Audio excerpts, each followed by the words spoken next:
Estás escuchando Milenio 3, por Ayuka Nanika. ¿Y no hay un solo evangelio con las palabras exactas de Jesús?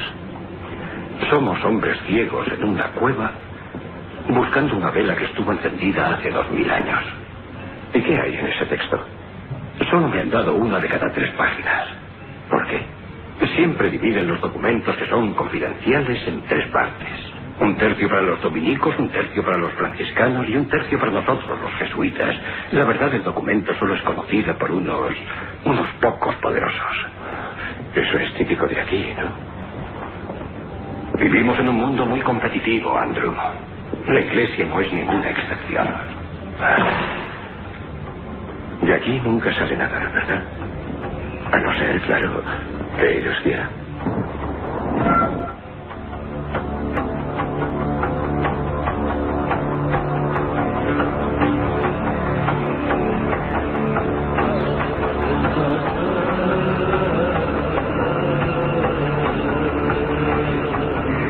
Buenas madrugadas, amigos. La película Estigmata definía perfectamente el secretismo, los silencios, los misterios que aún se encierran, que aún se ocultan en el Vaticano.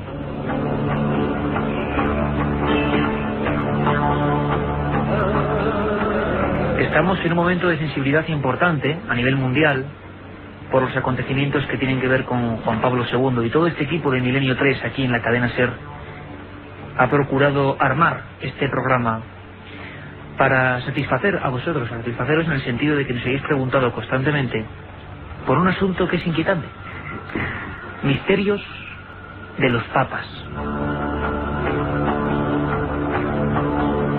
Y en ellos cabe absolutamente de todo. Caben historias como las de ese monje que llegó a ser obispo de Connor y arzobispo de Armagh, irlandés, llamado San Malaquías, que en pleno siglo XII, después de un éxtasis tras visitar Roma, empezó a decir cosas aparentemente sin sentido, pero que fueron cobrándolo con el paso de los siglos.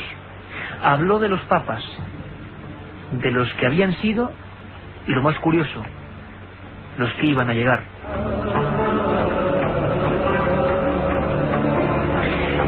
Hizo varias divisiones, hizo varias fichas, podemos decirlo así, y en el tiempo fue asignándoles un puesto tras otro. Por ejemplo, de Clemente XIII le dijo Rosa Umbría, lo calificó como Rosa Umbría. Curiosamente, Clemente XIII fue gobernador de Rieti, en Umbría, y el símbolo de esta región y de su escudo de armas era precisamente eso, una rosa. Clemente XIV le llamó Ursus Velox, oso veloz o oso ágil. El escudo de armas significativo es un oso en pleno vuelo.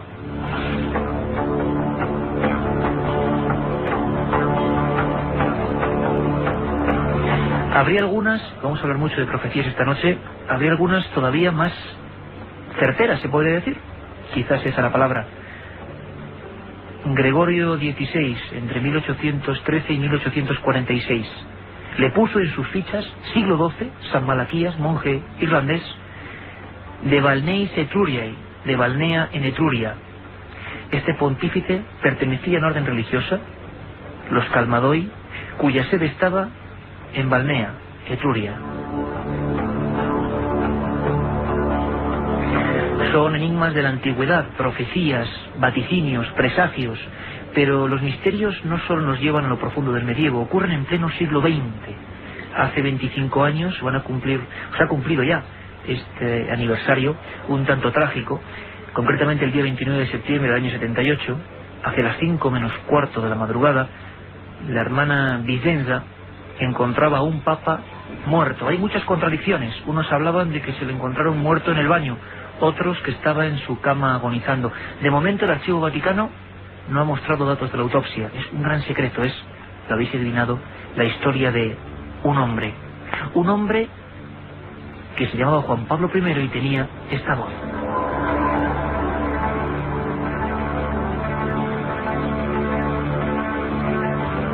Appena è cominciato il pericolo per me. Apenas ha comenzado el peligro por mí.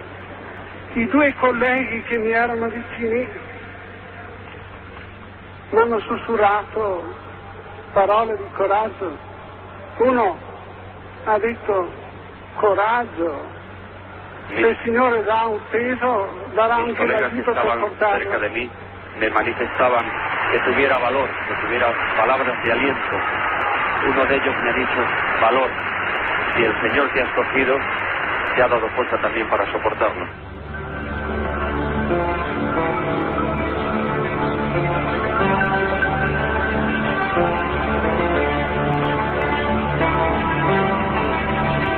La otra realidad.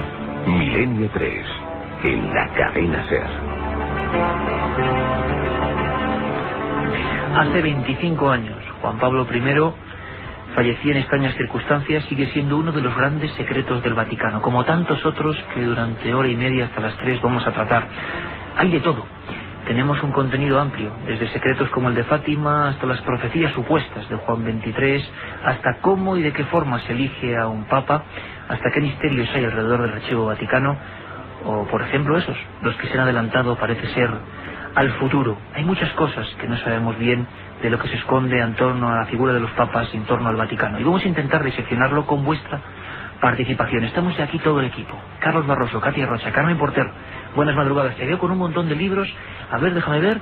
Las profecías del Papa Juan XXIII, de von Brunn, la profecía de los papas, el enigma de las profecías de San Malaquías. Madre mía, es uno de los temas que más nos ha pedido la gente, ¿no? Sí, uno de los temas que además teníamos ya que tocar porque es insistentemente nos lo piden a través del SMS de ese 7640, ya sabéis la palabra clave, milenio y el texto que queráis. Y también vamos a intentar contestar a todas las preguntas que nos lleven a través de esos mensajes de móvil. También con nuestros invitados pues intentaremos darle forma a esas profecías, hablar de algunos personajes que no se sabe si fueron leyenda o en realidad existieron, y ver si esas profecías se han cumplido con el paso del tiempo. Yo creo que va a ser interesantísimo porque tiene una ingente cantidad de información. 7640 para desde ya empezar a preguntarnos vuestras cuestiones, vuestras inquietudes directamente relacionadas con el mundo de los papas, con el mundo del Vaticano. Vamos a sortear 3 libros: Misterios de la Iglesia, nunca mejor dicho, y Edad, de Carmen Porter, y daremos los ganadores al final, prácticamente llegando a las 3 de la madrugada, después de este programa que creo que va a ser muy intenso. Tenemos, yo creo que los mejores invitados, los documentos, todo encima de la mesa, todo en este estudio 1, todo en penumbra, y en la nave del misterio, nuestro compañero el mago Juanma Frasquet. Don Manuel Robles, ya le conocéis mucho, ha estado en varias ocasiones hablando de temas que lindan con la Iglesia, evidentemente. Él, como periodista del periódico La Razón, que se encarga de todos estos temas, también como sacerdote y como conocedor, sobre todo, del Archivo Vaticano, porque incluso ha estado más de una vez por esos lares que se nos antojan desde fuera tan misteriosos. ¿Por qué siempre tanto misterio? Manuel, buenas madrugadas. Buenas madrugadas. Con el Archivo Vaticano, ¿verdad? Escuchábamos esa película Estigmata y era una conversación en la película de 2 sacerdotes, uno de la Congregación para la Causa de los Santos que investigaba milagros y otro que traducía textos de evangelios, y en ese debate, que yo creo que expresaba perfectamente lo que siente mucha gente, se hablaba de eso, ¿no? De, no sé si llamarlo oscurantismo, pero sí muchas cosas que la gente normal y corriente no conoce y que se guardan ahí, ¿no? En el Archivo Vaticano se conservan, claro, documentos prácticamente desde el siglo IV hasta nuestros días. Y entonces se podría decir, un tren larguísimo que contiene pues muchísimas cosas, extraordinarias cosas. Y claro, yo diría que hasta que no ha llegado este Papa, Juan Pablo II, pues más o menos ha estado un poco... no era fácil franquearlo.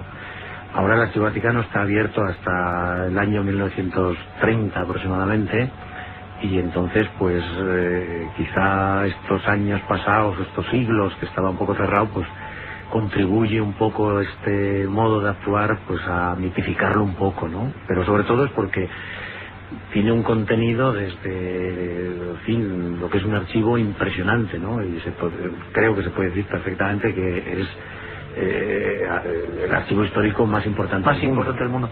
Hace poco en un reportaje magnífico en National Geographic veíamos imágenes, por ejemplo, de cartas de Enrique VIII pidiendo el divorcio, vamos a llamarlo así, con Catalina de Aragón. Veíamos cartas del Can intentando plantear ciertas guerras, documentos históricos que se guardaban ahí, además con una conservación perfecta. Muchos enigmas, muchas leyendas también en torno a lo que se guarda en el Archivo Vaticano. Don Javier Sierra, compañero de este programa, director de la revista Más Allá, buen amigo, que está ahí envuelto en papeles color salmón, casi parecen llegados del Archivo Vaticano. Javier, buenas madrugadas. Sí, buenas madrugadas, sí que. Y estás, bueno, si ahora miramos la mesa, yo creo que todos estamos envueltos de carpetas, papeles, libros. Yo creo que es un escenario bastante habitual cuando llega a estas horas, este día de la semana, el viernes. Inevitable. Mañana, por cierto, ya lo vamos diciendo, adelantando, programa especial de 9 a 11 de la noche, de 9 a 11, tomad buena nota, además con biografías con misterio. Queremos que al 7640, palabra milenio espacio, nos digáis qué personajes queréis que se traten. Estamos eligiendo ya unos cuantos, impresionante, para bucear en su mundo y en lo que fueron. Personajes, lo que queráis, lo que os inquiete. Javier, empezábamos con un misterio inquietante y que no nos lleva hasta el medievo. La gente puede decir, caramba, es que en el medievo, claro, pasaban tantas cosas, se había formado tanto, pero el misterio, por ejemplo, de la muerte de este hombre, de Albino Luciani, Juan Pablo I, sigue coleando, ¿no? No se ha cerrado, han pasado 25 años. Han pasado 25 años, se cumplían el pasado 29 de septiembre, que fue la fecha en la que Sor Vicenza, como muy bien decías, asistenta, una monja, asistenta de Juan Pablo I, lo encontró muerto, supuestamente en su cama, que sobre eso hay muchas dudas, ¿no? Pero el misterio sigue coleando porque Juan Pablo I fue un papa muy efímero, fueron 33 días solamente de gobierno en el sillón de Pedro, algo que nadie se esperaba porque era un papa de aspecto saludable y joven, dinámico, pero que, y esa es la parte que le dio más misterio a todo este asunto, que amenazó prácticamente desde el momento en que tomó posesión de su trono en Roma, amenazó con cambiar la estructura de la Iglesia. Hizo una serie de planteamientos que no eran los habituales en un papa, quiso, digamos que acercar mucho la Iglesia al pueblo, replantearse muchos dogmas, y replantearse sobre todo algo que estaba siendo ya piedra de escándalo en muchos lugares, que era la política económica del Vaticano. Así que en medio de sus planteamientos, de sus reformas inminentes, se produce este fallecimiento, y el Papa siguiente, Juan Pablo II, el Papa que tenemos actualmente desde hace 25 años, por lo tanto, en Roma, es un Papa mucho más conservador, que no acomete esas reformas que iban a convertir a la Iglesia en algo muy distinto de lo que es en la actualidad.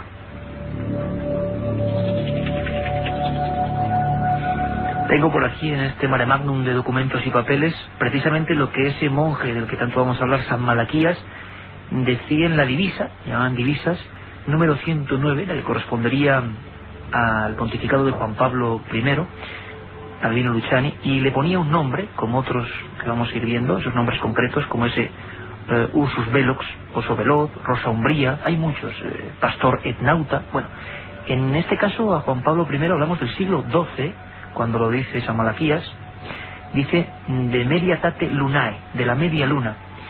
Curiosamente, Javier, el pontífice, fue elegido el 26 de agosto de 1978, el primer día del último cuarto lunar, por lo tanto en el cielo aparecía la media luna, la mitad de la luna.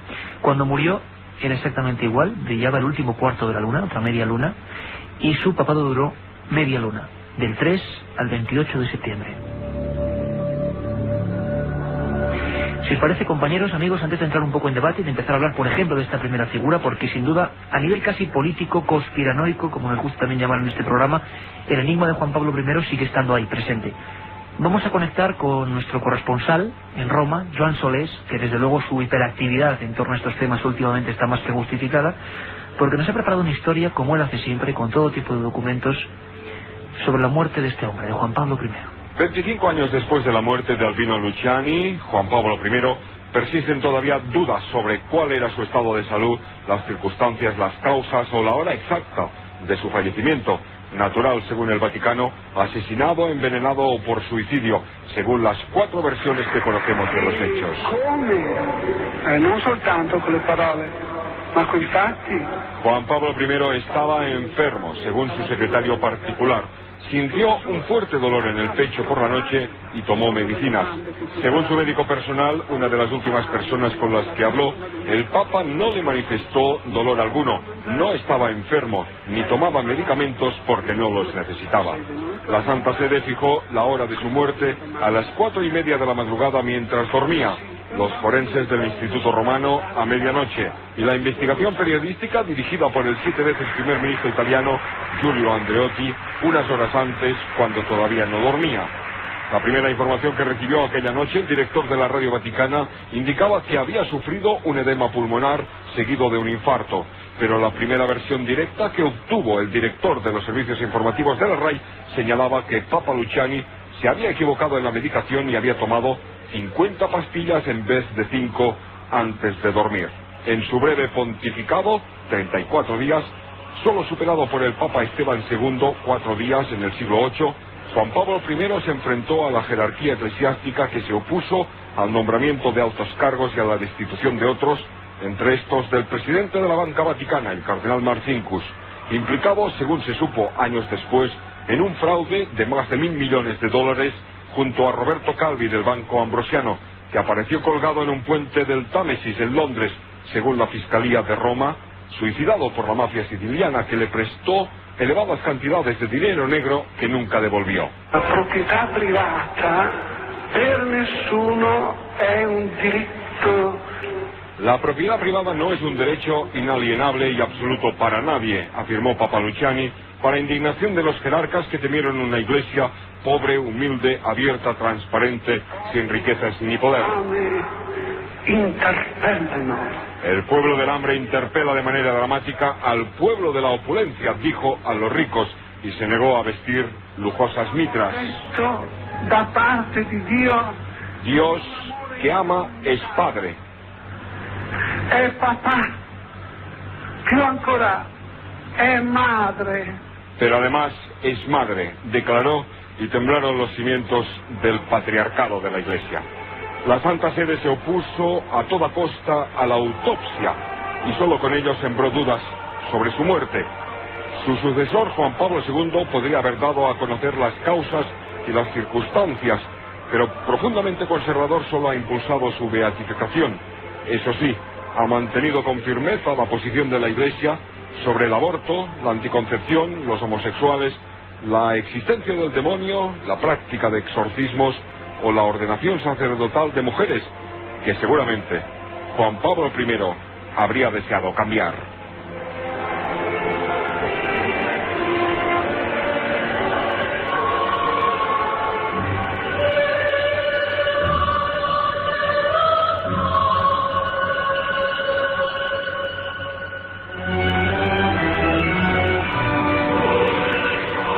Es la historia de este hombre que se ha convertido por fuerza en un enigma. Javier, ¿querías apuntar algo rápidamente? Bueno, quería apuntar una información que creo que es importante para centrar lo que eran las profecías de San Malaquías y sobre todo su vínculo a Albino Luciani, al Papa Juan Pablo I. San Malaquías decía que iba a haber 111 papas antes de llegar el final de los tiempos.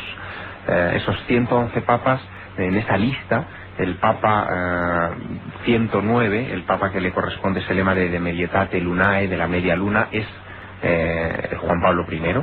Pero hay una serie de circunstancias alrededor muy curiosas. Por ejemplo, Juan Pablo I vivió y fue cura en Belluno, que en italiano significa bella luna, bel luno. Además hay otra circunstancia muy curiosa, hay una pequeña polémica sobre si Juan Pablo I es en realidad ese Papa 109 o si en realidad ese lugar lo ocupa otro. Unos días antes, y este es un detalle que nos afecta mucho a los españoles, unos días antes del nombramiento de Juan Pablo I se consagró otro Papa, que dentro de las cosas que ocurrieron en aquellas fechas, pues levantaron polémica mundial. Ese Papa es un antipapa en realidad, el Papa Clemente, el Papa famoso del Palmar de Troya, que fue en aquellos días objeto de portadas en todos los periódicos del mundo. Hay un detalle muy curioso, en todas las profecías de San Malaquías, los papas que tienen la palabra luna en su lema son papas o bien cismáticos, o bien antipapas, o bien papas muy controvertidos que han hecho, variar el rumbo de la Iglesia. el Papa Juan Pablo I no hizo variar el rumbo de la Iglesia, fue demasiado breve su pontificado para ello. Sin embargo, sí hubo un antipapa, que sería este Papa Clemente Domínguez, el último de los antipapas posibles, y la controversia está en si Clemente Domínguez sería en realidad el Papa de la Media Luna, y por lo tanto Juan Pablo I sería el siguiente Papa, el Papa de Laboris Solis, de los trabajos del sol, y que Juan Pablo II no sería, por tanto, el Papa de Laboris Solis, el Papa 110, sino el último Papa, de Gloria Olivae. Le pone San Malaquías de Gloria Olivae. Y que después de ese de Gloria Olivae vendría el último Papa, Pedro el Romano. Es decir, que estamos en esa duda. Incluso los expertos en profecías, que bueno, debaten mucho este tipo de cuestiones, no saben muy bien si decantarse por Juan Pablo I como el Papa 110 o como el Papa 111.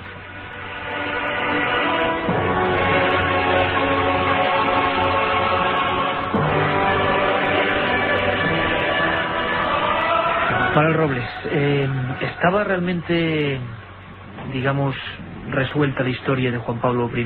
La Iglesia mantiene que es una muerte natural, pero realmente era un hombre que tenía pendiente, parece ser, cierta revolución, ¿o no queda claro? ¿O es parte también del mito, la leyenda, la conspiración? No, yo creo que Juan Pablo I tenía pendiente una especie de cambio, ¿no? Lo que sucede... Un pequeñito, ¿hay problema con el micro? ¿No hay problema? Ahí, perfecto. Lo que sucede es que, claro, fue un pontificado tan breve y tan pequeño que es muy difícil de decir. Pero, hombre, él, todo el mundo se dio cuenta más o menos que aportaba un aire nuevo por su sencillez, por su sencillez, normalidad, inclusive aquella sonrisa que salió en la televisión y que todo el mundo le hizo efecto. Y bueno, pues la gente que le conoció, que le trató en estos breves días que estuvo de Papa en Roma, pues que se dieron cuenta que algo nuevo, ¿no? Algo nuevo se iba acercando a la Iglesia, ¿no? Y posiblemente todos estos temas, nos ha dicho el corresponsal en Roma una serie de temas, pero todos estos temas pues los hubiera abordado, yo diría que con un aire nuevo, ¿no? Que parecía que era lo que él iba a traer y que iba a aportar, ¿no? Con aire nuevo, Manuel, que tú conoces bien además todo ese entorno, conoces el Archivo Vaticano, has incluso desempeñado labores informativas allí, y Manuel, ¿tú crees que alguien molestaba esa posible idea renovadora, sea mucha o sea poca?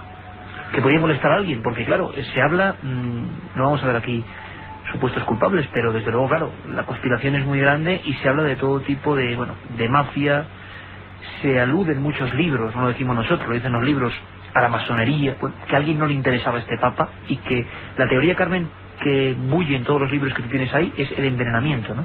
Sí, sobre todo se pueden dar incluso nombres de sacerdotes que han escrito libros. Jesús López Sáez, en su libro El Día de la Cuenta, asegura que la muerte de Juan Pablo I fue un asesinato orquestado por algunos miembros de la curia, de la mafia y de la masonería. Además, eso lo dice un sacerdote. Eso lo dice un sacerdote. Además, también dice que, en contra de lo que se piensa, a Juan Pablo I se le encontró en la cama con unos folios que serían unas conversaciones con su secretario de Estado, por decirlo de alguna forma, su mano derecha en el Vaticano, que no estaba muy de acuerdo con las renovaciones, las sustituciones que iba a hacer dentro de la curia. También este secretario de Estado, que se apellida Villot, era el cardenal Villot, decía que no se le hizo la autopsia, por ejemplo, a Juan Pablo I, porque al ingerir tantos medicamentos, pues iba a empezar la leyenda de que se suicidó o de que alguien le asesinó. Esa es la respuesta que da Villot ante pues todas las preguntas que se le hicieron de por qué a ese Papa en muerte extraña no se le hace la autopsia. Ha dicho Carmen Portero ahora mismo, preguntas que se plantean en los libros, que se plantean en declaraciones incluso de sacerdotes y que llevan 25 años navegando. Ahora queremos saber muy rápidamente vuestras preguntas, las vuestras, tanto a Javier como a Manuel, como para nosotros, lo que queráis. Y también, Carmen, atenta a esos personajes para mañana de 9 a 11, programa sobre biografías del misterio. Carmen, cuéntanos, perdona, Katia, cuéntanos. Buenas noches. Bueno, pues los mensajes al 7640, palabra clave de milenio, espacio y el texto Un grupo de amigas están cenando en casa de una de ellas, celebran el cumpleaños de Cristina, se llaman las Natis, se han llamado y nos preguntan, tú fíjate, ya ni vamos hasta las fiestas de cumpleaños, nos preguntan que si tienen buena relación el Dalai Lama con el Papa. Manuel, ¿tú sabes algo de eso? Sí, tiene una buena relación porque el Dalai Lama, el actual, le ha visitado al Papa Juan Pablo II unas cuantas veces y cada vez que viene a hacer un viaje por Europa pues se ven, ¿no? En esta última oportunidad pues no ha sido posible un poco por la salud del Papa. Por otro lado, de la que tanto vamos a hablar en la segunda parte. El Dalai Lama, aparte de ser el jefe espiritual del Tíbet, también es, por decirlo así, una especie de jefe político, ¿no? Y entonces pues las relaciones son muy buenas y son muy cordiales. Más preguntas, Katy. Bueno, pues felicidades a Cristina y que nos sigan escuchando. Y por ejemplo, nos preguntan cuándo el Vaticano desvelará todos los misterios de Fátima. Vamos a hablar de eso en la segunda parte, ¿no? Hablaremos. De hecho, ya están técnicamente revelados. Es decir, los 3 secretos de Fátima se revelaron. El último de ellos fue en mayo del año 2000, coincidiendo con la beatificación de los 2 primeros pastorcillos, de Francisco y de Jacinta, puesto que Lucía es una monja de clausura que todavía vive en Coimbra, en Portugal. Vamos a hablar mucho de ese tema. Tercer secreto, se hablaba de una muerte extraña, de dolor. Desgraciadamente las profecías llevan mucho dolor. Es una profecía sobre los papas, teóricamente, el tercer secreto, así que... Prepáratelo ahí, Javier, que lo tenemos a punto para después. Antonio de Cádiz nos pregunta si va a haber alguna posibilidad de que haya un papa español. También nos preguntan sobre la papisa Juana y que recomendemos algún libro sobre la vida de Juan Pablo I. Otros oyentes nos preguntan que si de verdad pensamos que el Papa tiene tanto poder, que no lo piensa. También nos preguntan por el fin del mundo, de la Iglesia, si el Papa tiene algo que ver. 1000 cosas. 7640, palabra clave milenio, espacio y el texto que nos quieran poner. El coste de la llamada es 0,60 céntimos de euro más IVA. Carmen, tema de una figura personajes que se repite constantemente, Nostradamus. San Juan Bosco también, del Che Guevara. Quisiera que hablarais de Jacques el Destripador, nos pide Juan Antonio. Jacques de Molay, también Rasputín y su influencia en la decadencia del monje loco, Rasputín. Hitler. Y también nos preguntan que si podemos hacerlo sobre la biografía de JJ Benítez. Bueno, se intentará. Nos lo dice Rosa. Personajes, vamos a hacer varios programas sobre personajes. Vaya preguntas, un papa español, ¿por qué no salen los secretos de Fátima? Relaciones, bueno, de Juan Pablo II y el Dalai Lama. Juan Pablo II, por cierto, que está en un momento bastante crítico. Vamos a analizarlo todo dentro de unos minutos, después del informativo. Esperadnos. 1937, 200 personas mueren trágicamente en el santuario de la Virgen de la Cabeza. 1971 aparece el fenómeno de las caras de Belmez. 2003, ¿qué relación existe entre estos 2 episodios? Descubre una aventura sin nombre. Un apasionante libro de Iker Jiménez y Luis Mariano Fernández. Una tragedia, un misterio, una investigación. Editado por Editorial Edad.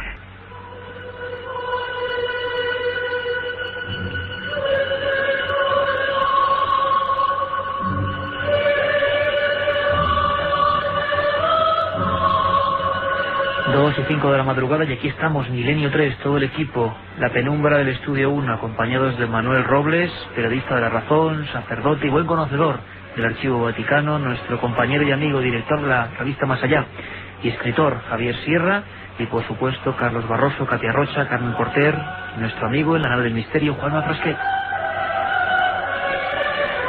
Carmen, tengo un especial interés. La gente está preguntando para mañana por Nostradamus, nos lo imaginábamos.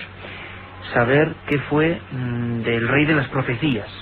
La palabra profecía se identifica inmediatamente con Michel de Nostradamus. ¿Decía algo Nostradamus o se semejó algo de sus palabras a Juan Pablo I, a este papa breve? Pues sí, hay una referencia en la centuria número 10 en la que dice Nostradamus: elegido papa del elector será burlado, súbitamente, con frecuencia emocionado, dispuesto y tímido, por demasiado bueno y dulce, a morir provocado, temor oprime la noche, de su muerte guía.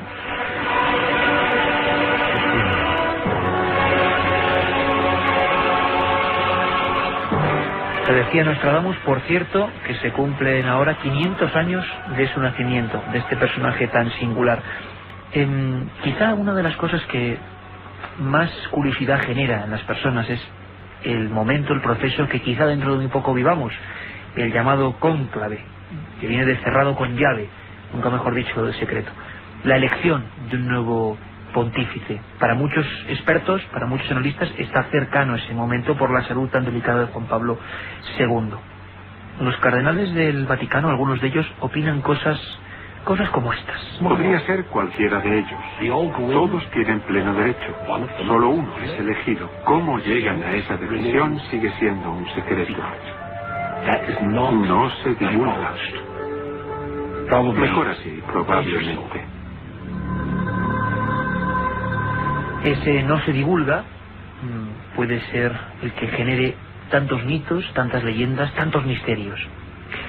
Dicen que en ese cónclave se rellenan unas papeletas, se meten en la famosa humareda, que decían que a veces salía negra, a veces blanca, y cuando salía blanca, en ese momento, con una tensión creciente en la plaza de San Pedro, se oían voces o mensajes muy breves pero importantísimos para el cambio de rumbo de la Iglesia y del mundo en general. Esto ocurría en el momento en que se nombraba a Pío XII. Habemus Patam. Habemus Patam. Manuel Robles, ¿cómo se elige a un papa realmente? ¿Qué pasa? ¿Por qué hay tanto secreto con el cónclave? ¿Qué ocurre? ¿Qué va a pasar si realmente Juan Pablo II, tal y como vemos, porque su estado es bastante deficiente a nivel de salud, ¿no? Para elegir un papa, los cardenales se reúnen porque son los únicos que pueden elegir al papa, y se puede decir que los cardenales es un poco como la selección de los mejores obispos de todo el mundo. Hasta Pío XII la mayoría de los cardenales, inclusive antes, eran italianos y europeos, italianos, españoles, franceses, más bien europeos.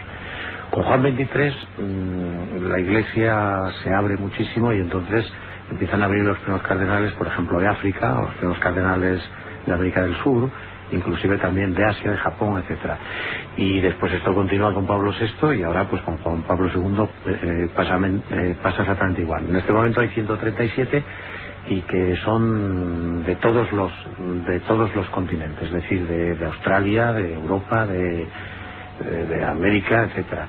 Y entonces pues bueno, ya la mayoría ya no son, por supuesto, europeos. Se reúnen y entre ellos pues hablan. Desde luego, pues claro, es un secreto, que esto todavía no lo sabe nadie, no se ha dicho nunca, cómo eligen el papa, Por ejemplo, hace muy pocos días el cardenal Ratzinger pues hizo un comentario a la prensa, que inclusive la agencia CEN hizo público, donde decía que se habían reunido los cardenales alemanes, de habla alemana, no solamente estaban los alemanes, sino había dos cardenales brasileños de origen alemán, y que, bueno, pues habían intercambiado un poco sus ideas de quién podría ser cuando se eligió a Juan Pablo I, y hicieron sus comentarios, y bueno, pues más o menos la gente va pensando y tal. Unas veces es así, otras veces pues a lo mejor pues lo mismo que se hizo, que hacen estos de habla alemana, pues lo hacen los de habla española, lo hacen los europeos. Intercambian ideas, más o menos los cardenales se conocen, porque a lo largo, como ha sido en este pontificado, a lo largo de 25 años, pues tienen muchísimas oportunidades, muchísimas ocasiones de acudir al Papa solos por su cuenta y juntos y con el Papa, y entonces más o menos se conocen. La gente no lo sabe, tiene que morir el Papa, desde luego, para que se... Sí. Hay mucha gente que lo pregunta, Carmen, que no lo sabe. También preguntan si podría ser que el próximo Papa fuera español, o incluso que el Papa fuera una mujer, y si no puede ser una mujer, ¿por qué? Sí, bueno, que el Papa pueda ser español, eso es una posibilidad. Es decir, en el momento que hay 4 o 5 cardenales electores, porque solamente los cardenales que tienen hasta 80 años pueden elegir al Papa, aunque sean, por ejemplo, el cardenal de Toledo. Actualmente el cardenal de Toledo pues es arzobispo dimisionario de Toledo, pero debe tener 77 o 78, y si en estos días o en este año o en el año que viene pues muriera el Papa, pues sería un cardenal elector. Entonces un español que es cardenal pues puede ser elegido, ¿no? Entonces, ¿quién puede ser el Papa? Pues esto es muy difícil. Y se está hablando, se están preguntando, Manuel, al 7640, con Milenio, por cierto, no lo he dicho yo antes, sorteamos 3 libros de misterios de la Iglesia, que tenemos los ganadores al final, 7640, Milenio y Espacio, ¿no? 7640, palabra clave Milenio, Espacio, y el texto que deseen tanto preguntas relacionadas con el tema que estamos tratando esta noche, como personajes que quieren que tratemos mañana. Están llegando, eso sobre todo, por ejemplo, el tema de los españoles, si es posible, si no es posible. No, la posibilidad la tiene un español como la tiene un francés o como la tiene un alemán o como la tiene, por ejemplo, un australiano, porque esa posibilidad, por el hecho de ser cardenal, puede elegir y puede ser elegido. Ahora, que sea un español, pues, hombre, decir ahora que sea un español es que eso es muy difícil. Tercer mundo sale constantemente en las preguntas, Manuel, tercer mundo. Bueno, normal, porque es normal, por ejemplo, la mayoría del catolicismo en número está en el tercer mundo, es decir, está en América Latina, en los grandes países como es, por ejemplo, Brasil o México. Pues el que sea un papa de habla española, por ejemplo, de América Latina, pues hombre, hay muchas posibilidades porque la mayoría de los católicos ahora están allí. Entonces eso es un punto de referencia. Luego, pues hay otra posibilidad de que sea del tercer mundo, que pueda ser a lo mejor un africano. Pues todos nos damos cuenta del abandono que tiene, por ejemplo, en estos momentos la política de los 7, de los 8, de los 10 grandes sobre un continente tan grande como es África, que está tan abandonado. Pues el hecho de que tiene grandes cardenales, por supuesto, algunos de ellos que viven en África, otros algunos que residen en Roma, en Italia, y que sea un Papa Negro, pues también esa es una posibilidad. Papa Negro, otra de las grandes preguntas, ¿verdad, Carmen? Una de las preguntas que repite Papa constantemente, Negro. Además acabamos de recibir uno, podría ser el próximo Papa y además, Negro. Uno de los temas que más preguntas desde que tenemos el sistema de SMS, más que pregunta, ¿habrá un Papa Negro? Vamos a responder, a intentar responder, a acercarnos, por supuesto, responder son palabras mayores, y más viendo que todos son secretos, absolutos secretos. Carmen preguntaba o decía, o hacía alusión a un mensaje que hablaba de Papa Mujer. A mí me gustaría, antes de pasar, por ejemplo, a nuevas profecías y nuevas historias alucinantes en torno a los papas, que nos contaras un poco, Carmen, esa historia de la papisa Juana.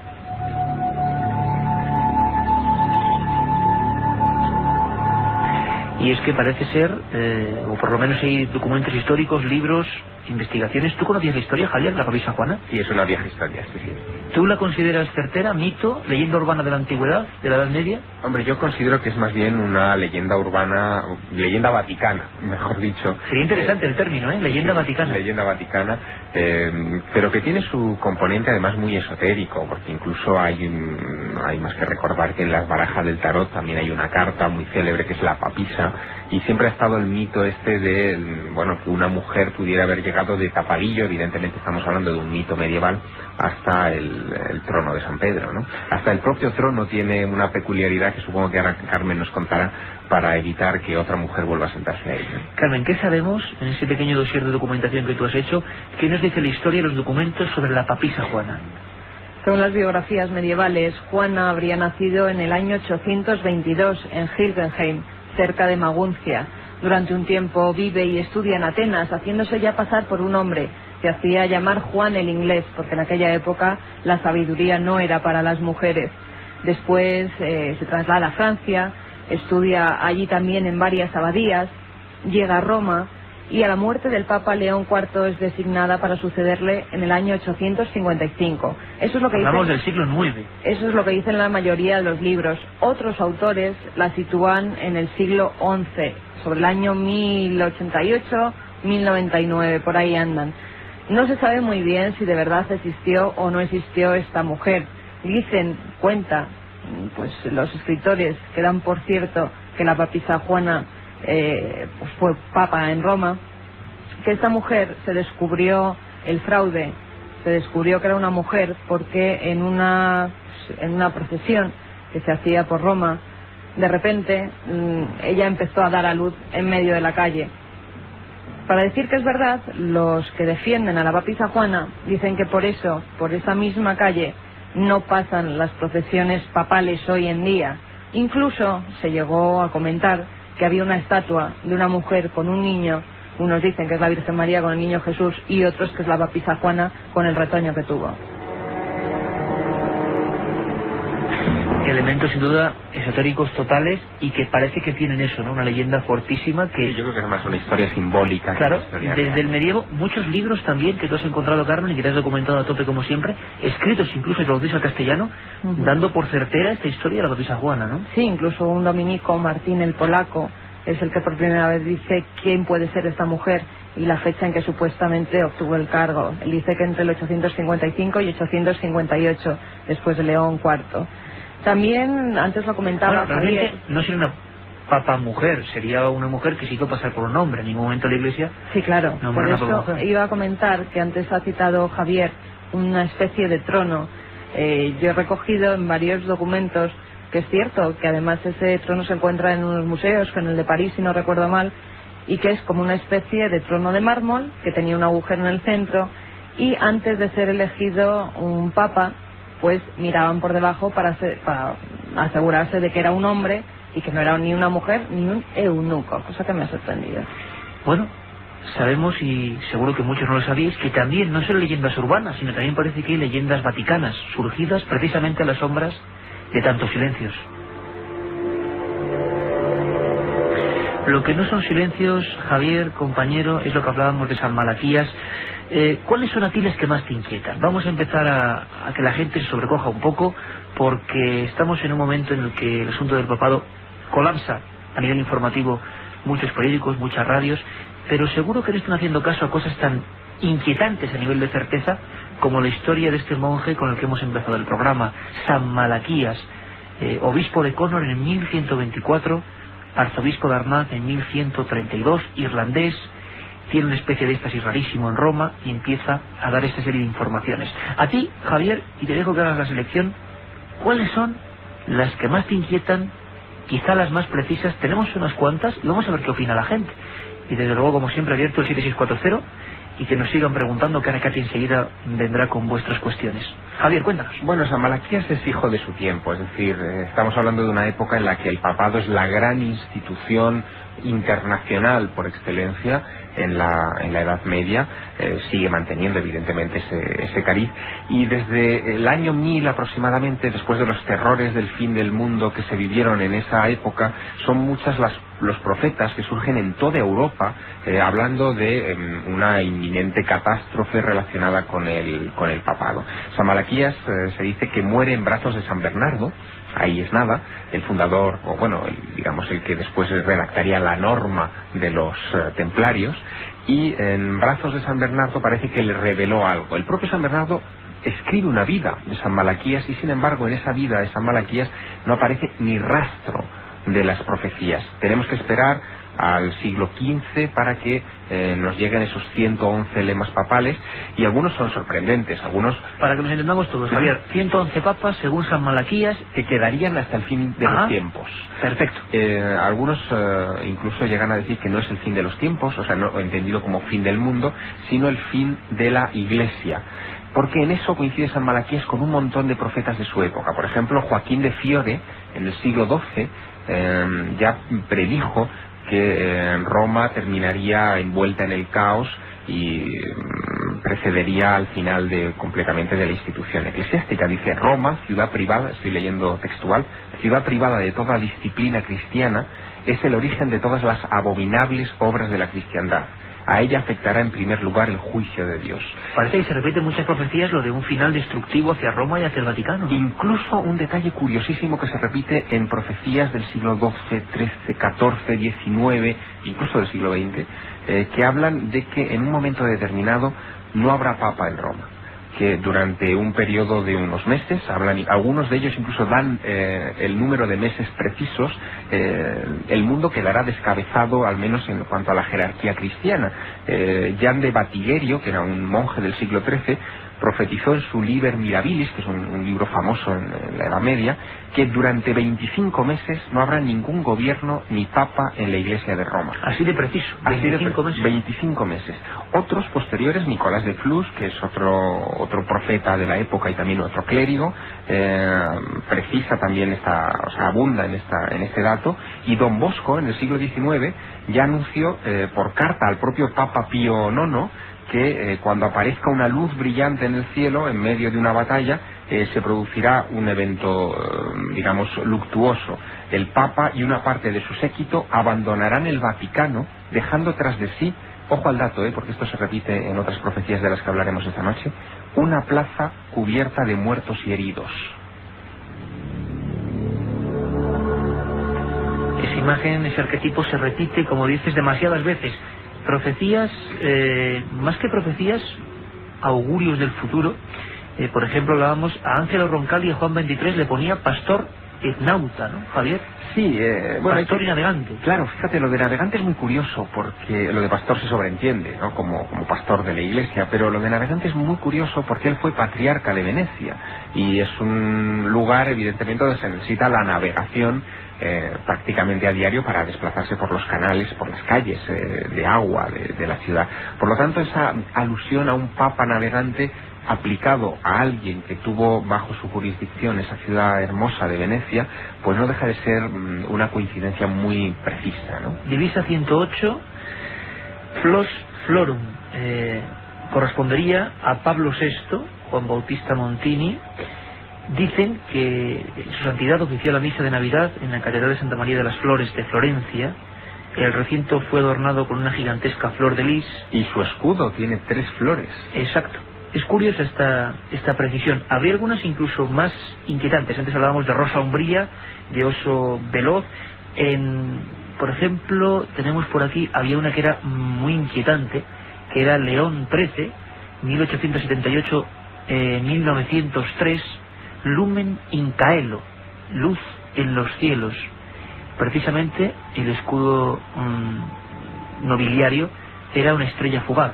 Sí, parece que San Malaquías, cuando hizo sus profecías... ¿Por qué se centró en esos elementos, no? Claro. Escudos, nombres, profesiones incluso anteriores. Exacto. Sobre todo se centraba, o al menos todas las profecías parecen abundar, en 3 ejes clave de la vida de un papa, lo cual nos puede dar una pauta para interpretar estos últimos lemas que quedan por cumplir. Las 3 partes clave eran la cuna, es decir, el lugar de nacimiento, el apellido del Papa, el apellido civil, digamos, el apellido del mundo del Papa, y el escudo de ese pontífice. El último lema, por lo tanto, que queda por cumplir es ese de Gloria Olivae, la gloria del olivo. Sí, el último. Claro, Gloria Olivae. Ahora mismo es todo susceptible de interpretación, pero fíjate, si partiéramos de la hipótesis de que Juan Pablo II es de Gloria Olivae, con aquello de incluir al Papa Clemente que contábamos antes en la lista de los papas, que sería bastante incluir, ¿no? Sería bastante incluir, pero fíjate qué elemento hay de olivo en la vida de Juan Pablo II. A primera vista, Gloria Olivae viene de Polonia, por lo tanto allí no es el árbol, el olivo, una cosa muy típica, pero de Gloria Olivae, la gloria del olivo, o el olivo en la gloria. Fíjate en un detalle que ha aparecido estos días en la prensa. Se está hablando de que el Premio Nobel de la Paz se puede conceder a Juan Pablo II. Es uno de los candidatos más firmes a este premio, que se anunciará en los próximos días. Bien, si le dieran ese premio a Juan Pablo II en el momento de gloria, en el momento de la cima de su carrera, ahí tendríamos el olivo. El símbolo internacional de la paz es una paloma con una rama de olivo en el pico.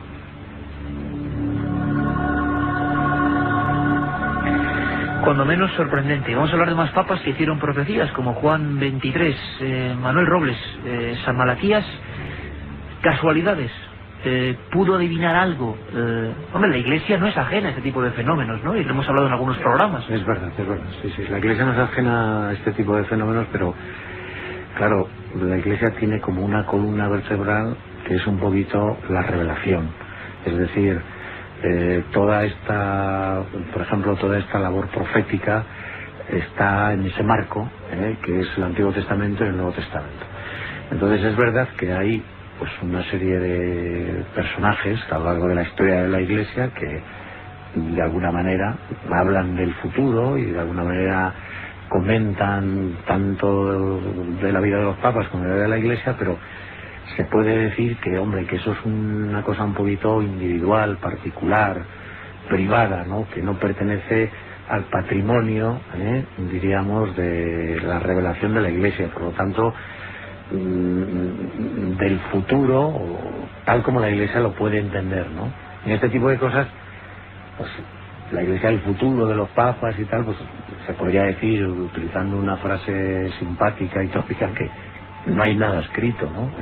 Porque la Iglesia parte un poco de la revelación que es la Sagrada Escritura, ¿no? Estamos aprendiendo desde luego muchas cosas esta noche, y personajes como San Malaquías, que además, como comentaba Manuel Robles, son profetas que nacen de la propia Iglesia. Hablamos de obispos, de arzobispos, y ahora vamos a hablar de un Papa, Juan XXIII, que en otro estado de supuesto éxtasis también dijo sus profecías, quizá más encriptadas, más extrañas. Y para hablar de encriptaciones, claro, todos os habéis acordado inmediatamente de uno de los programas que tienen que ver con la Iglesia, que tiene que ver con profecías y que causó sensación hace unas cuantas semanas. También estaba Javier Sierra y estaba David Zurdo, informático, que creó la adaptación de este programa tan polémico a nivel informático, El Código Secreto de la Biblia, con todas las interrogantes encima, carambola numerológica, lo que queráis llamarle, pero desde luego había cosas curiosísimas. Y hemos pedido esta semana a David Zurdo, a nuestro compañero, que ya nos escucha. David, buenas madrugadas, amigo. Buenas noches, buenas madrugadas. Buenas madrugadas. A todos los presentes y a todos los oyentes. Claro que sí, David, que además sabemos que estás trabajando a tope en un proyecto apasionante. Tú hacías ese CD que aún se puede encontrar todavía, ¿verdad, Javier? En la revista Más Allá. Bueno, quien tenga suerte de encontrarlo en los kioscos, sí, porque se ha agotado, hemos tenido que reponer rápidamente en todos los kioscos y me bueno, parece a mí que fue un tremendo pelotazo. La gente se encontró con El Código Secreto de la Biblia.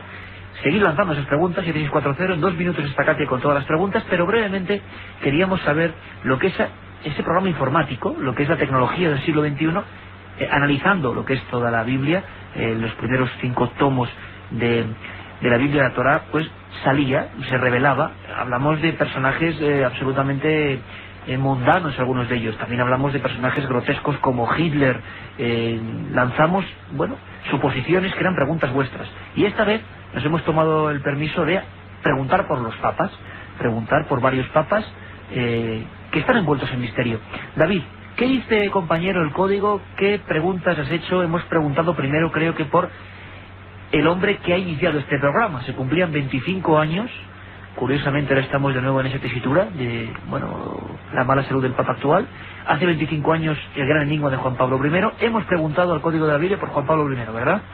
Sí, por Juan Pablo I tenemos un mensaje bastante interesante. Bueno, durante estos días hemos tomado, por así decir, los ordenadores, buscando mensajes pues interesantes, algunos de ellos, con Juan Pablo I, haciendo la búsqueda por Luciani, que es el apellido del Papa. Encontramos que en el entorno de las palabras aparece albino, aparece asesinado, la fecha de 1978, crimen también aparece claramente, luchar, poder y ocultar. ¿Y Juan Pablo II, David? Bueno, Juan Pablo II tenemos una profecía inicial, si llamamos profecía este mensaje que se encuentra en el Código de la Biblia, que sería con Wojtyla y Carol. Muerte, año 2004. Sería a partir de finales de este año, porque ya ha cambiado la fecha del año judío, hasta aproximadamente octubre del año que viene. Y después, suceder, último padre, Roma. Suceder, último padre, Roma. Este programa que nació en la Universidad Hebrea de Jerusalén, que se ha ido perfeccionando y que simplemente rastrea buscando palabras que se cruzan como una gigantesca sopa de letras, para que uno no lo sepa, y que da resultados como este. Preguntaste por Vaticano también, ¿no, David? Sí, por Vaticano. Bueno, Vaticano hay dos mensajes también bastante curiosos. Uno de ellos es periodo de oscuridad desde año 2004. Periodo de oscuridad. Sí, también quería decir que algunos de los mensajes son un tanto opuestos, porque este mismo mensaje de Vaticano se cruza con luz retornar, año 2005. Qué curioso. Sí, que se contradice el propio código a veces. Claro, un código de oscuridad, un periodo de oscuridad quizá muy breve, que después se retornaría en quizá ese año del que hablabais antes, o esos 25 meses de que hablabais antes, en el año 2005. Es muy curioso porque hemos hecho varias preguntas a raíz de las preguntas que hacía la gente. Hablábamos como en el Robles de un papa del tercer mundo, un papa negro. La gente escribía mucho con el papa negro, ¿verdad, Carmen? Y hemos preguntado al Código de la Biblia, hemos teclado papa negro. ¿Y cuál es el resultado? La carambola numerológica, la casualidad, lo que queráis, pero ¿qué sale? Bueno, papa negro tenemos Roma después de Wojtyla. Javier, curioso, ¿no? Manuel, muy curioso. No podemos decir mucho más. Claro, curioso, simplemente, porque claro, realmente es el resultado de una búsqueda estadística, ¿no? Sí, sí. De todas maneras hay un cardenal negro, se llama el cardenal Arinchi, nigeriano, a los 38 años obispo, converso del Islam al catolicismo a los 16, hijo de un importante jefe de tribu, estudioso de Oxford, y que tiene 74 años, y que es un gran experto además en ecumenismo, en religiones, y uno de los hombres quizá a lo mejor no muy conocido por los medios de comunicación, pero uno de los hombres de confianza de Juan Pablo II. ¿Su nombre, Manuel? Se llama el cardenal Arinche. Arinche, con Z. Desde luego que, bueno, sondeamos lo desconocido y siempre procuramos aprender.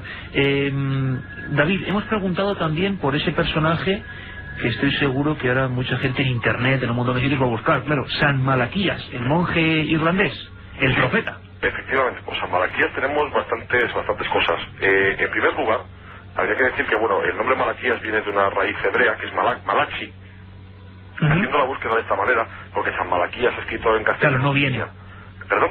Que San Malaquías directamente no será ningún resultado, ¿no? No es que no salga, es que no, tampoco tendría mucho sentido la búsqueda porque no es, digamos que no tendría la palabra en español, las dos palabras en español, San y Malaquías, una representatividad lógica.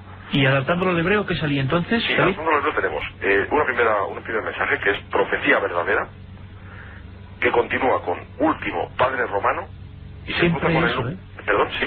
No, le comentaba ahora mirando a Javier Sierra aquí en el estudio que siempre eso, ¿no? Último padre romano, siempre hay una sensación como de estamos cerca del último papa, ¿no? Sí, es una cosa muy curiosa porque es algo en lo que han abundado pues prácticamente todos los profetas, ¿no? Insisto, desde la Edad Media hasta ahora, en torno al segundo milenio. Quizá la sensación de todos estos personajes era que como no hubo el fin en el primer milenio, lo tenía que haber necesariamente en el segundo, es decir, que acá no haya más explicación que esta especie de reacción psicológica, pero no deja de ser curioso cómo todos abundan, incluso los propios papas. Hay una visión poco conocida pero muy intensa, muy interesante de Pío X, que la tuvo estando en el Vaticano en 1909, tuvo un desvanecimiento y cuando se recuperó de ese desvanecimiento comentó que había tenido una visión, y te leo la declaración porque es muy significativa. Dice: acabo de ver algo terrible que no sé si me sucederá a mí o a mi sucesor. Ni a él ni a su sucesor le pasó lo que después diría. Lo único que puedo decir con certeza es que llegará un día en que el Papa abandonará Roma, de nuevo otra vez ese elemento, y para ello tendrán que llevarle, por estar enfermo, pasando por encima de los cuerpos muertos de sus cardenales. Se refugiará de incógnito, lejos de Roma, y poco después fallecerá de muerte cruel. San Malaquías, creo, David, quería algún elemento más, incluso referido a la oscuridad en Roma, ¿no? O algo por el estilo. Sí, esta mezcla de profecía verdadera y último padre romano, además incluye el número 112. 112. Qué curioso, claro. Sería ese 112 del propio... aparece el 112 en el área que cubre cuando buscamos por San Malaquías adaptado al hebreo. Por último, David, vamos a irnos con Pío XII, que es un papa importantísimo que, bueno, cumple un papel ahí muy fuerte en el momento en que Europa se desmorona, guerra. ¿Qué sale en Pío XII? Pío XII ha sido un papa muy controvertido, para muchos pues amado y para otros odiado. Y realmente yo, al hacer las búsquedas, he intentado, no he intentado ser bondadoso, entre comillas, es decir, he buscado lo peor que podría aparecer, y sin embargo, lo que aparece no se cruza con nazi, que es una palabra muy corta, muy fácil, sería muy fácil que se cruzase con ella, y en cambio aparece proteger Roma de la maldad, hombre santo, inocente, holocausto, y luego, como curiosidad, por hacer la prueba, no se cruza con el nombre Hitler, pero sí casi con el nombre Hitler, porque sería con la partícula Hitler sin la R final. Curiosísimo. Don David Zurdo, siempre rodeado de ordenadores, siempre investigando en torno al código secreto de la Biblia y arrojando algunas conclusiones tan inquietantes como estas. Gracias, compañero David, un abrazo muy fuerte. A vosotros, un abrazo a todos.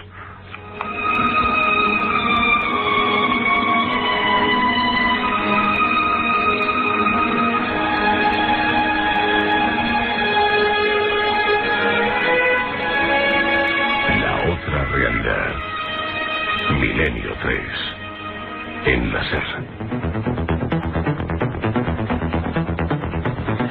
2:36. Decíamos, quizá, hombre, el verbo no sea muy adecuado, diseccionando misterios que tienen que ver con el Vaticano, con los papas y en un momento importante, acercándonos, como nos lo habéis pedido, a todo lo que rodea en torno al misterio, que son muchas cosas, nos van a quedar muchas en el tintero, lo haremos en otra ocasión. Asuntos de los papas, fíjate, Papa Negro, lo pide la gente. A mí me sorprende mucho, Carmen, cómo la gente siempre se adelanta, incluso a nuestras propias peticiones, ¿no? Siempre hay un oyente, siempre alguien que envía un mensaje y que dice esto, y justamente de la Diana, ¿eh? La verdad es que sí, es que nuestros oyentes están muy puestos en los temas que tratamos en Milenio 3, y ahora Katia pasará a hacer un montón de preguntas que nos han llegado a ese 7640. Katia, vienes ahí con un montón de preguntas. El tema interesa y mucho, porque es impresionante la cantidad de mensajes que nos están entrando al 7640, palabra clave milenio, espacio y el texto. Por ejemplo, José nos pregunta si es verdad lo que nos están contando sobre la enfermedad del Papa y que por qué mienten sobre ello, que qué intereses hay. ¿Es verdad, Manuel, lo que nos estás contando? ¿O hay una cierta, hasta lógica, diría yo, nube de silencio? Sí. Hombre, yo creo que así como cuando Pío XII, por ejemplo, que recuerdo un poquito, mismo Juan XXIII, que también pues se decía lo que tenía, Pablo VI,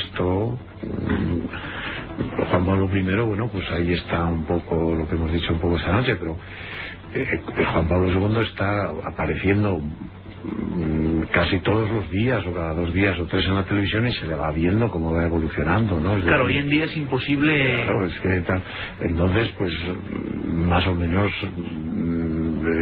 se va viendo, todo el mundo va viendo al Papa, ¿no? Cómo está y cómo va evolucionando, o sea que, hombre, a lo mejor pues hay alguna cosa precisa en medicina, lo que sea, pues quizá pues una cosa de esas a lo mejor no se vive, pero vamos, que se está viendo. En otros momentos a lo mejor al Papa se le veía cada 15 días o cada un mes o cada 2 y era mucho más difícil, pero ahora se ve perfectamente. Hoy en el siglo XXI vamos segundo a segundo con cada información. Seguimos, Katia. Otro oyente nos pregunta que si ha habido algún Papa que ha tenido estigmas. Papa con estigmas. ¿Conocéis alguna historia? Pues no. Parece que no. Y si alguno ha tenido, no ha salido a relucir en ningún momento ni en ningún documento. Vamos. Hicimos aquí ese programa especial sobre estigmas, de ese libro tuyo, Misterios de la Iglesia, pero no. Ha habido un Papa que ha estado enfermo, lo comentaba antes con Javier, que se llamaba un francés, Clemente VII, 1730, 1740, ciego, y ha estado 10 años enfermo, 8 años en la cama y gobernando la iglesia. Ciego y enfermo en la cama. Curiosísimo. Bueno, también nos preguntan si San Malaquías impredijo el intento de asesinato de Juan Pablo II.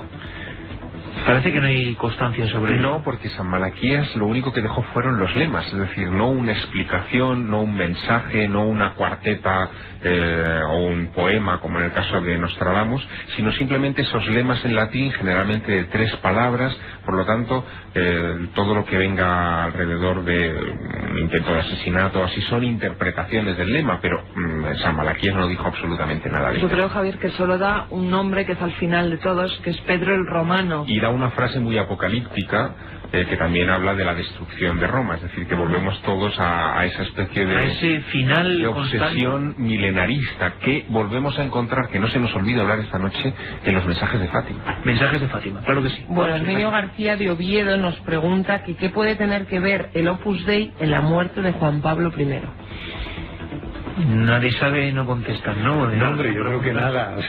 Bueno, nada, no sé si nada. Sería ya demasiados tentáculos, ¿no? Claro, no sé, una cosa. El tema es que verdaderamente es un cajón tan impresionante hablar de Juan Pablo I, claro, de los últimos momentos, que se puede meter a todo. Es el ejemplo vivo de lo que es la conspiración. Es decir, nunca para, es una bola de nieve que sigue y sigue, y es interesante a veces ver cómo los oyentes, claro, lo llevan hasta las últimas circunstancias, ¿no? Nos preguntan también que qué es un antipapa. Hemos dicho que Juan Pablo I era un antipapa, que qué es un antipapa. ¿Qué es un antipapa, Javier? Que tú lo has comentado personalmente. Sí, serían los papas cismáticos, es decir, ha habido momentos en la historia en los que ha habido incluso 2 papas conviviendo, entonces hay un papa legítimo y un antipapa. Bueno, también nos dicen que necesitamos un papa o papisa tolerantes con la homosexualidad, el aborto, la eutanasia Sois estupendos, esto lo dice Selene de Lorca, pues muchas gracias. También nos preguntan que si el Papa falleciese, ¿cuánto tiempo tardarían en designar al nuevo Papa? Lo preguntan. ¿Se sabe eso, Manuel? Es decir, ¿hay un proceso o unos días reglamentarios entre la muerte y...?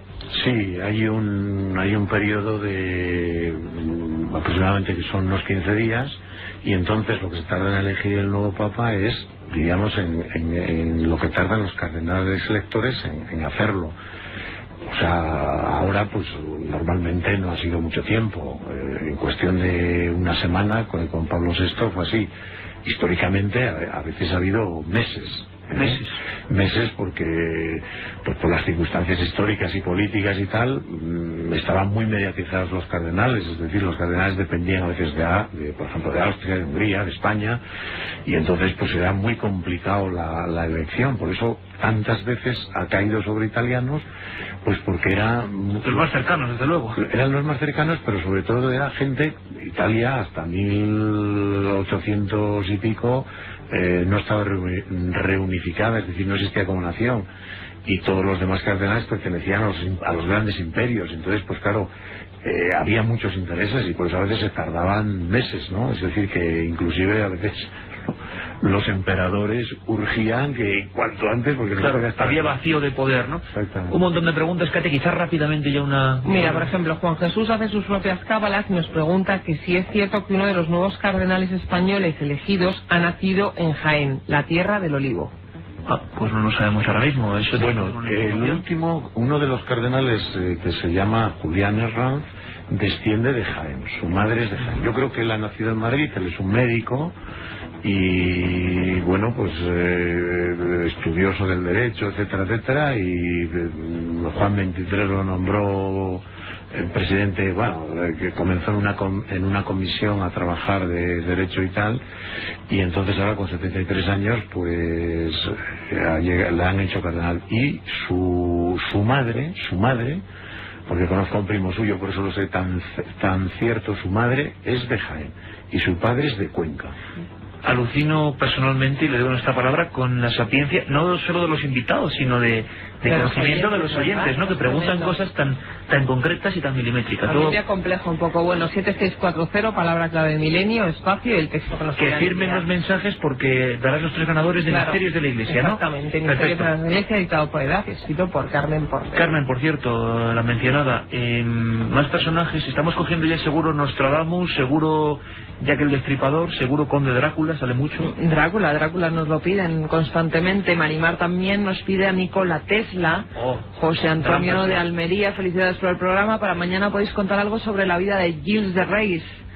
Saludos equipo de Milenio 3, nos dice Óscar Santiago desde Pamplona. Me gustaría que hablaseis mañana de Leonardo da Vinci y de Cristóbal Colón. Personaje que te gusta, Javier? Los dos. Sí, los dos. Personaje para mañana, Dalai Lama. Nos dice otro amigo, Carlos Oliveira Silva. Hola, ¿el famoso cardenal de D'Artagnan tendría algún fundamento en la historia? Bueno, vamos a ver. Preguntas también sobre Jack el Destripador, Alberto desde Salamanca, o la monja que cuando dormía se trasladaba a América antes de su descubrimiento oficial. No recuerdo su nombre. Hombre, Javier ¿cómo se llamaba? Profesor María Jesús de Ágreda.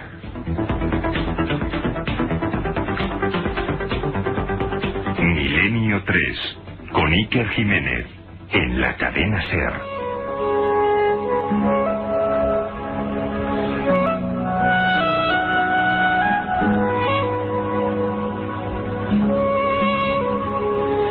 Tenemos que hablar de Fátima, los secretos de Fátima, que parece que también son ciertamente proféticos, de lo que dijo Juan XXIII, con esas profecías lanzadas en un estado también, dicen, en Turquía, concretamente en Estambul, estado de éxtasis, siempre unidos, estados alterados de conciencia y profecías que parece que se cumplen. Pero antes de eso, si me permitís unos minutos, para volver a entablar conversación rápidamente con Joan Solés, porque estábamos recibiendo muchas preguntas constantemente de cómo es, qué hay de cierto, qué no hay de cierto, por qué ahora mismo el mundo está un poco inquieto con el tema del Papa, cómo es la salud actual en este momento de Juan Pablo II. Escuchamos a nuestro compañero Joan Solés. Hoy el Papa Carlos Karol Wojtyła está enfermo, sufre Parkinson, padece las secuelas del atentado y de las 2 intervenciones quirúrgicas posteriores en el abdomen. Le fue extirpado un cáncer benigno hace unos 10 años, nunca se ha recuperado del todo de la rotura del fémur derecho y de la luxación en la espalda, además tiene dificultades de vista, oído y habla. No puede caminar y queda postrado en una silla de ruedas, aunque mantiene íntegra su capacidad intelectual. En estas circunstancias comprende incluso que la muerte puede estar cerca, y a ella se ha referido en varias ocasiones, la última el pasado martes en Pompeya.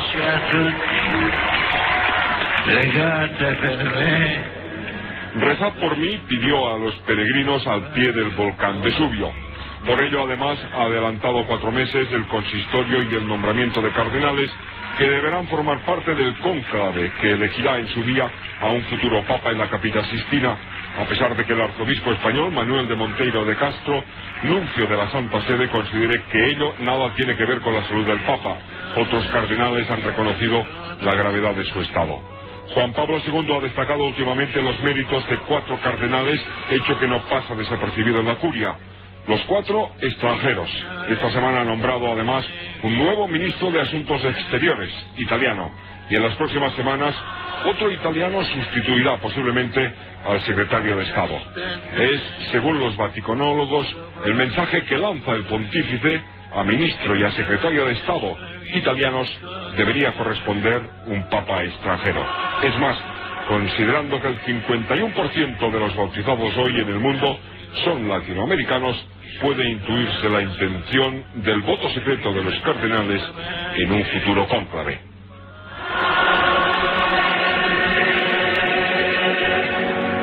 La benedizione di Dio Onnipotente, Padre, Figlio e Spirito Santo, discenda su di voi e con voi rimanga sempre.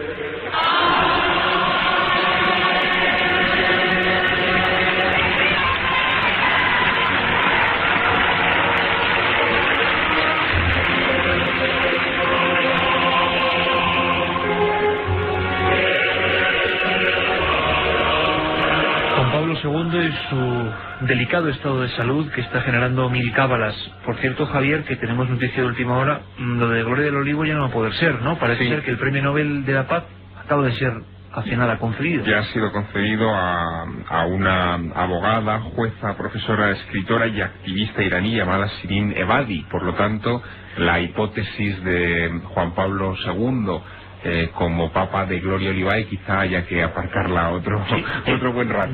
No era entonces... Quedará entonces Juan Pablo II como de Laboris Solis. Claro, es que de Laboris Solis es un lema que tiene muchas acepciones. Por un lado, los esfuerzos del sol, que se podía aplicar a Juan Pablo I porque de Laboris Solis también podría aplicarse a un eclipse o a un sol que le cuesta mucho salir y que dura poco. O de Laboris Solis puede ser aplicable a un papa como este que tenemos, Juan Pablo II, expansionista, brillante, como pocos en la historia. Pero en todo caso, Javier, sería una profecía mucho menos certera que las otras que hemos visto, que eran clavadas, ¿no?, en el escudo de armas, ¿no? Menos certera porque están más susceptibles, son más susceptibles de interpretaciones diversas, claro. Más a nivel de Nostradamus, y también son susceptibles las de Juan XXIII. Se cuenta la historia de que en 1935 dicen que en un ritual de iniciación Rosacruz, bueno, hay muchas teorías, la mayoría es del escritor Pierre Carpi, ¿no, Carmen? Autor de ese libro, por cierto, Juan XXIII. Angelo Roncalli, un hombre con fama de, bueno, lo hablábamos antes a micrófono cerrado, de bonachón, el papa del pueblo, tiene un estado de éxtasis, un estado curioso, y parece ser que, bueno, dice una serie de cosas que luego se fueron cumpliendo. Algunas son francamente curiosas, curiosísimas, sobre varios papas que vendrían, y por ejemplo sobre hechos concretos de la historia. Hay una que se, digamos, relaciona con la bomba atómica. Escuchadme atentamente. La dice en 1935. Dice Juan XXIII, o supuestamente dijo Juan XXIII: la gran arma estallará en Oriente, produciendo llagas eternas. La infame cicatriz no se borrará jamás de la carne del mundo. Mas antes de sus palabras de ciencia verdadera, el secreto del arma que destruye las armas. Vendrá entonces un tiempo de paz, y el nombre de Alberto se inscribirá en la lápida. El autor Pierre Carpi piensa que hace referencia a estallar en Oriente, Hiroshima, enfermedades incurables que, como una cicatriz que no se borra, siguen afectando a mucha gente. Y Albert, no hace falta decirlo, pues Albert Einstein, ¿no?, que decían que fue uno de los padres teóricos, ¿no?, entre comillas, de ese letal invento. Muchos se referían a Stalin, al nazismo, a Juan Pablo II, al Estado de Israel, pero como siempre bastante difusas. Sin embargo, hay algunas que nos sorprenden. Año 35, escuchad lo que dice Juan XXIII en torno a lo que para muchos es el concepto de muro de Berlín. Dice: Europa está dividida. Hablamos de 1935. Un pequeño muro, una gran vergüenza. Hay una cosa aquí que no entendemos bien, no sé si vosotros tendréis alguna. Hallarán a la mujer de Lutero, ¿sabe?, al alba, a pies del muro que divide Berlín, y para la erección del monumento será derribado el muro. Europa después se unirá con Europa. Era un personaje curioso, Juan XXIII. Sí, Juan XXIII, hombre, era una persona querida, cariñosa, cercana. Él era un historiador, había sido secretario del obispo, de su obispo, y le mandaron a estudiar a Roma, y luego, pues sin él pretenderlo, le hicieron diplomático. Le mandaron a Bulgaria. Terrenos bastante hostiles en la época, ¿no? Exactamente, sí. No había relaciones diplomáticas con el Vaticano, y ahí hubo un pequeño problema con la hija de Boris, que era el rey de Boris II, que era el rey de Bulgaria, y entonces lo desplazaron a Juan XXIII hacia Turquía, y bueno, estando en Turquía fue cuando el embajador de Turquía en Francia habla con De Gaulle de un buen sacerdote que conoce, simpático, agradable, cariñoso, cercano, porque en ese momento el nuncio en Francia pues tenía muchos problemas con la política francesa. Habían sido italianos y había pequeños o grandes problemas por decirlo así, de política entre el Vaticano y la República Francesa, la Quinta República Francesa. Y el Papa Pío XII, que lo había mandado a Turquía un poco, pues lo llama y lo hace nuncio, y allí es donde Juan XXIII, Angelo Roncalli, pues consigue cambiar un poco, diríamos, da un cambio a la política vaticana como nuncio. Acaba de terminar la Segunda Guerra Mundial y hay mucho que hacer, y además entra en los nuevos planteamientos de los famosos curas obreros, y de allí ya es cuando va de cardenal y de arzobispo a Venecia, y ya de Venecia es cuando muere el Papa Pío XII y lo eligen Papa. Pastor y navegante, que decía San Malaquías en el siglo XI, pastor y navegante, quizá referido a Venecia. Carmen, Angelo Roncalli, Juan XXIII, que dicen que, bueno, está incorrupto, pero conscientemente, quizás, que se embadurnó, se le inyectaron ciertas sustancias para pertenecer incorrupto. Sí, además eso el mismo Vaticano lo ha reconocido, se le inoculó un líquido intravenal en las venas, precisamente para mantenerle incorrupto, y además se le dio una capa de cera tanto en la cara como en las manos, que son las partes visibles. La última vez que lo sacaron por Roma, toda la prensa, todos los fotógrafos, pues pudieron tomar imágenes de Juan XXIII, y no es que estuviera incorrupto, es que le han mantenido incorrupto. Curiosa la diferencia. Sin embargo, Juan XXIII, que fue el Papa del pueblo, poca gente sabe esta historia, este libro enigmático, esta historia de su paso por Estambul. Dicen que en un ritual Rosacruz, Javier. ¿Tendríamos que darle carta de veracidad a esta historia, a estas profecías tan raras, tan concretas? ¿Qué podemos pensar de esta historia de las profecías de Juan XXIII? Es un tema muy difícil, porque la única fuente de información que tenemos es el libro de Pierre Carpi, Las profecías de Juan XXIII, se titula así, y no hay, digamos, evidencias independientes que demuestren que Juan XXIII hubiera caído en ese trance y hubiera habido un grupo de gente tomando notas en ese sentido. El libro de Carpi fue muy polémico, se publica en 1976 y por lo tanto muchos de los hechos que profetiza ya se habían cumplido y era relativamente fácil crear una falsificación. Ahora bien, hace una serie de profecías para el futuro que, bueno, si se cumplieran podrían dar cierta carta de verosimilitud al asunto. Por ejemplo, una de ellas dice que una mujer llegará a presidente de los Estados Unidos. ¿Dice eso, Javier? Dice ¿Una mujer eso. presidente de Estados Unidos? Bien, la única candidata que hoy se baraja es Hillary Clinton. Hoy, es decir, hoy empezamos a hablar de ello. En el año 76, bueno, imagínate, era una cosa absolutamente impensable, ya veremos. Y luego dice también, habla de que un dictador someterá a todo el sur de África, y otra respecto a la Iglesia, a este posible, bueno, último papa según San Malaquías. Dice, un papa peregrino llegará a Roma y desposeerá a la curia de sus riquezas.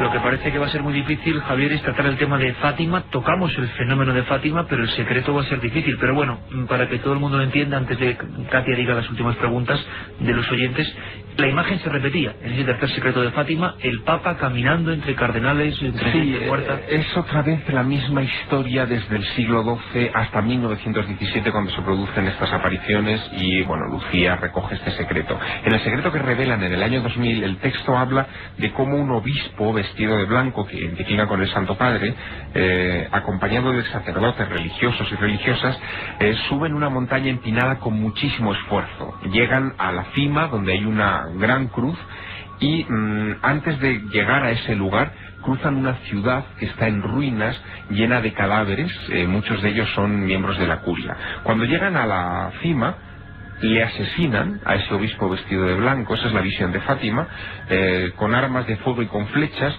y con él mueren religiosos, hombres, mujeres, y 2 ángeles recogen la sangre de esos mártires y se la ofrecen a Dios. Esa es la visión de Fátima.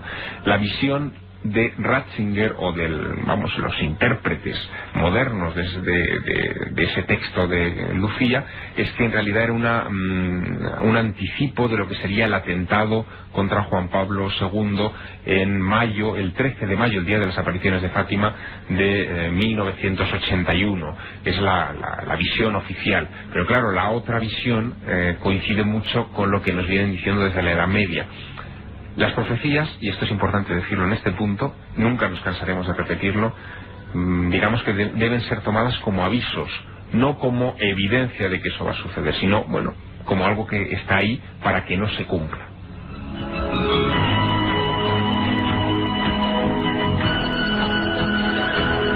Hemos buceado por 1001 secretos, como decíamos al principio del programa, en esa película Estigmata, un lugar misterioso, umbrío, lleno de cosas todavía por contar. Katia, prácticamente algunas preguntas y los ganadores, ¿no?, de esos 3 libros de Misterios de la Iglesia. Sí, pues por ejemplo, Juan Pedro Andreu de Elche nos pregunta que qué hay de tan secreto en la Biblioteca del Vaticano. Bueno, eso tiene para otro programa, ¿no? Estamos de acuerdo. Yo creo que todo tipo de documentos que no han salido nunca a la luz. Haríamos unos cuantos Milenio 3 con los secretos de la Biblioteca Vaticana, ¿no? Bueno, pues Juan Pedro Andreu es uno de los variadores del Milenio. Se dice que en la Biblioteca del Vaticano hay secretos que podrían destruir a la propia Iglesia. Eso me interesa mucho. Por lo menos es argumento para más de una película, ¿no? Secretos que se guardan ahí a buen recaudo. Bueno, y César nos pregunta que cómo se puede comprar ese libro de Nostradamus. Pues aunque no le haya tocado el de Nostradamus, le ha tocado el de Misterios de la Iglesia, que es mucho mejor. Esos 3 ganadores, ¿no? Y el de Nostradamus en cualquier librería, la editorial Edad ha editado las profecías de Nostradamus, en cualquier librería lo puede encontrar. Pues bueno, estos son los 3 ganadores de hoy, de Misterios de la Iglesia, de Carmen Porter, a 7640, que sigan mandando mensajes, palabra clave Milenio y el texto. Y estamos encantados del nivel de la audiencia. Nunca nos dejáis hasta en evidencia porque sabéis mucho más que nosotros. Eso desde luego. Nosotros estamos aquí para preparar los programas y que todos disfrutemos con documentos, con voces y con opiniones como las de Javier Sierra y Manuel Robles, que por supuesto, como siempre, ha sido un auténtico placer. Carmen, personajes para mañana, yo no sé, va a haber 3 o 4 que son clave, ¿no? Sí, sobre todo los más votados. Nostradamus, Jack el Destripador, Drácula, también nos piden Alejandro Magno, Teresa de Jesús, Juana de Arco. Y es curioso, Hitler y su relación, fijaros, es curioso, con el esoterismo. De eso muchísimos oyentes quieren que hablemos, de Hitler y el esoterismo nazi. Que se acuerden, mañana, programa de 9 a 11 de la noche, especial. Hablaremos sobre personajes que nos habéis pedido. Y como siempre también, Iker, nos volvemos a ver los domingos de madrugada de 3 a 4 aquí en Milenio 3. Bueno, mañana especial, personajes de la historia. Seguiremos haciendo especiales de este tipo, algunos muy siniestros, ¿no? Nostradamus, Hitler, Jack el Destripador y Vlad Tepes el Empalador. Madre mía, menuda selección, la selección del terror. Os dejamos con los informativos y con todo el equipo de Mara Torres. Un abrazo.